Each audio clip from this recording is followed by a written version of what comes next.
So we're rolling. And oops, I forgot to put that down so we don't have to stare at that. There it is. So next piece of information for you is about functions. And the picture is a picture of a wind farm that's along Route 11. I write it down there, and I tell you every single time what it says, just in case you don't see the bright orange. But the reason this one makes me think of functions is the piece that you've always been told when you're talking about functions is, you know, it's a black box, you put something in, something comes out, that sort of thing.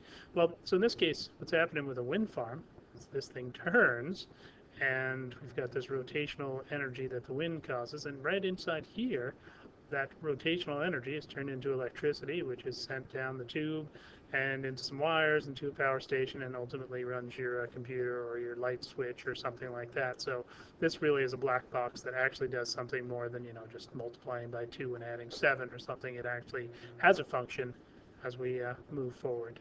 So what is a function? That's the question. What is a function? What makes a function a function? If I put down some ordered pairs, 2, 3, 3, 4, 4, 5, and I ask, is that a function? And I wait for you to answer, but I can't hear you, so we'll just go forward. That is a function. Every x is paired with 1 y. So, you know, if I plot the point 2, 3, it's there, 3, 4, 4, 5, it's a nice little laddery sort of thing. If suddenly I add the point, I don't know, 4, 6, suddenly now instead of being a nice thing, I've got 4, 5, and 4, 6, and so this makes it not a function anymore. That's a bad point to add to it. If you remember the vertical line test, we failed the vertical line test. There's that repeated thing. We've got 4 going. Sometimes 4 is with 5, and sometimes 4 is with 6. We don't know what 4 is up to. It's not predictable. We want functions. The big word that I use is we want it to be predictable. So we want to know, going to the box, when I put a 4 into the box, I want to know what's coming out each and every time. Okay? Other question, now that I've got this big scrambly mess, let's go for a different color so at least it looks like I did it on purpose. If I have 3, 4, 3, 5, and 3, 6, is that a function? Let's see. 3 goes with 4, 3 goes with 5, 3 goes with 6. Not good, right? What if I have, what am I trying to do here? I'm trying to think. What if I have 4 going with 5, 5 going with 5, and 6 with 5? What if I have that ordered pair? So I have, in this case, repeated y values. So if I look at that, 4, 5 is there, 5, 5 is there, 6, 5 is there. It's not going to fail the vertical line test, so we should be fine. The reason that I put Cookie Monster in this one is because I tend to think of the cookie analogy, which I'll get into tomorrow. Make a little note, cookie analogy for functions. So I can use these 3 little example functions to talk about the cookie analogy to make it clear.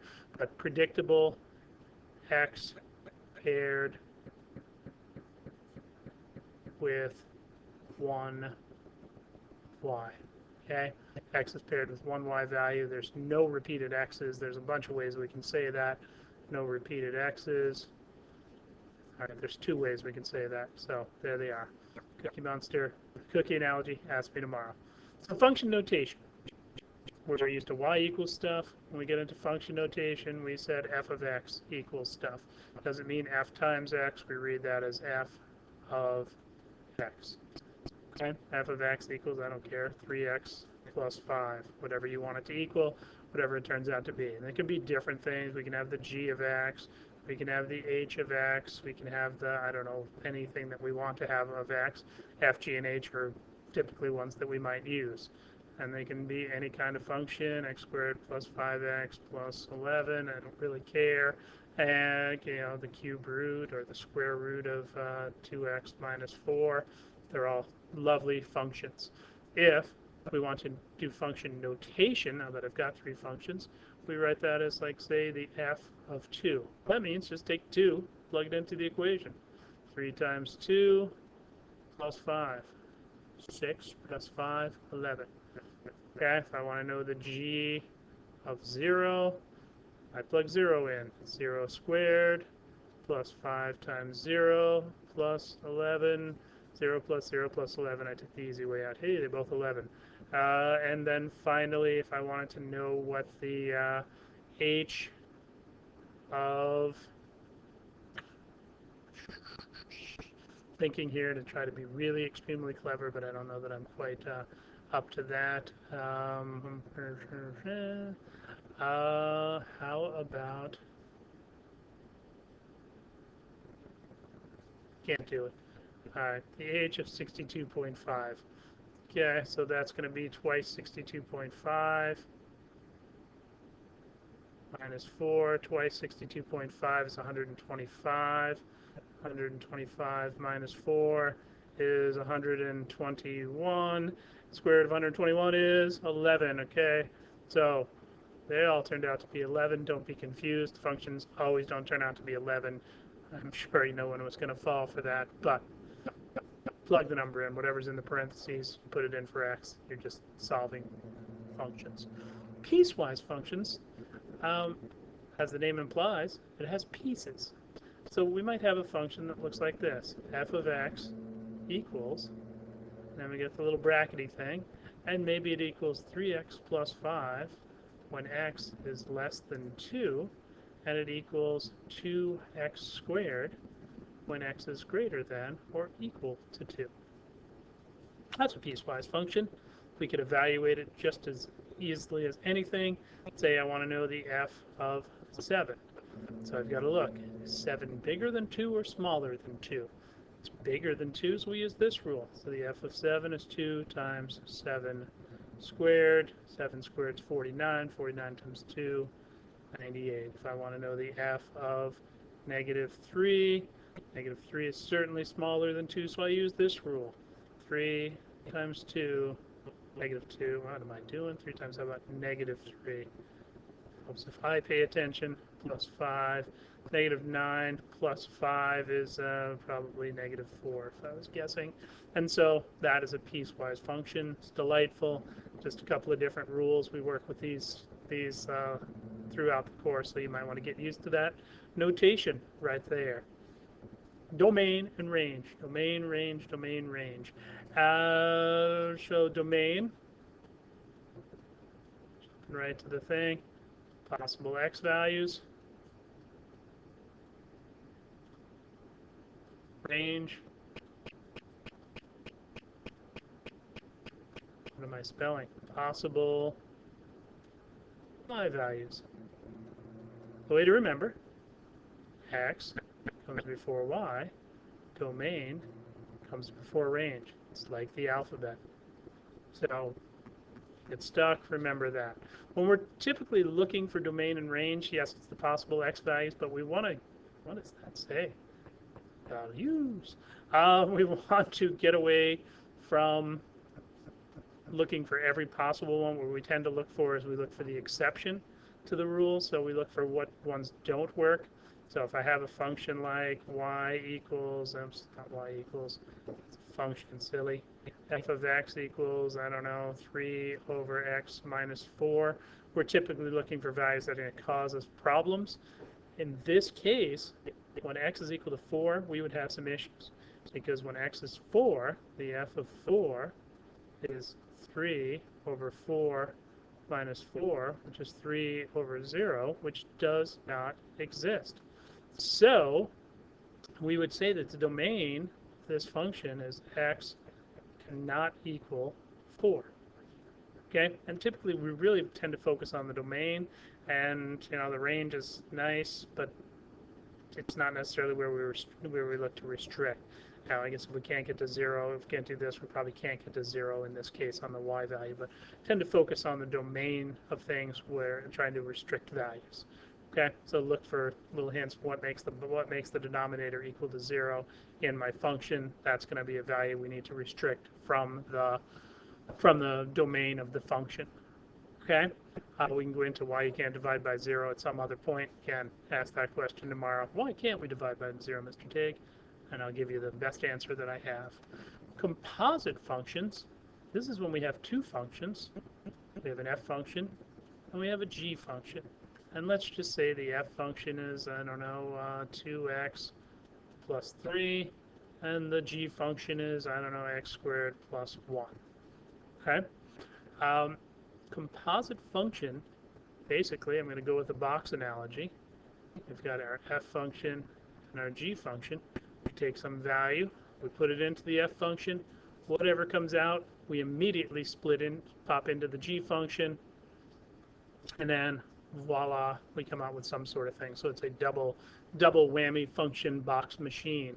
Coincidentally enough, we can do it in the other direction. We can pop whatever we want into the g function, and then take that answer, put it into the f function, and something mysterious and marvelous will come out the other end. Okay, so it's just a two-step little dealy. There's notation for this. When we start with the f function, and then we go into the g, we call that the, let me go back to green so that I don't confuse anybody, we call that the g of the f of x. Okay, and sometimes the book will use that sort of notation, goff. And when we do it in the other direction, we call that the f of the g of x. And the machine will call that like that. And it's a little circly thing. It's not a multiplication dot. It's actually intended to be hollow, but it doesn't look like the letter O. But anyway, so the f of the g of x. So the first thing we do is on the inside part. If we're trying to do, for this particular function, the f of the g of x, good, that's the last piece, great, the f of the g of x, so we're going to take the g function and plug it into the f function. So the f of the g of x is the f of x squared plus 1. So we plug in x squared plus 1 into this function everywhere there's an x. So 2 times x squared plus 1 plus 3. See where that worked out? Where the x was, we wrote that thing. Then we just do a little simplification, 2x squared plus 2 plus 3. So we end up with 2x squared plus 5. That's what the f of the g of x is. If we go the other direction, let's grab the other color pen, and we go for the g of the f of x. The g of the f of x, that means we're doing the g of 2x plus 3. So that means we're going to take 2x plus 3 and plug it in here. So the g of 2x plus 3 is 2x plus 3 squared plus 1. Need to extend the page out a little bit. Oops, got smaller. So we expand this out. Remember, when we're expanding out 2x plus 3 squared, it doesn't mean square this, square that. It means multiply the whole things together. This means 2x plus 3 times 2x plus 3. We'll get the quick. Here's how we get that done. So we can square the first term. 2x squared is 4x squared. We can square the last term. 3 squared is 9. We can multiply them together. 2x plus 3, 2x times 3 is 6x. Double it. That's the middle. Square the first, square the last, multiply them together, double it, get the middle. Okay, plus that simplifies to 4x squared plus 12x plus 10, which clearly, hopefully to you, is not the same thing. Got a minute to wrap up. Not the same thing. So when we go in opposite directions, a lot of times we don't get the same thing doing the reverse sort of deal. Okay. So composite functions, the g of the f of x and the f of the g of x, don't necessarily give you the same answer. We're just doing that function notation, but instead of plugging a number in like we did back here, we're plugging an entire function into the thing to get some sort of a dealie. Okay? Questions? Ask them away. Rewind, pause, go back. Let me know what you're thinking. We'll talk about this for some more tomorrow. All I can say is thanks for watching. Hope you learned something.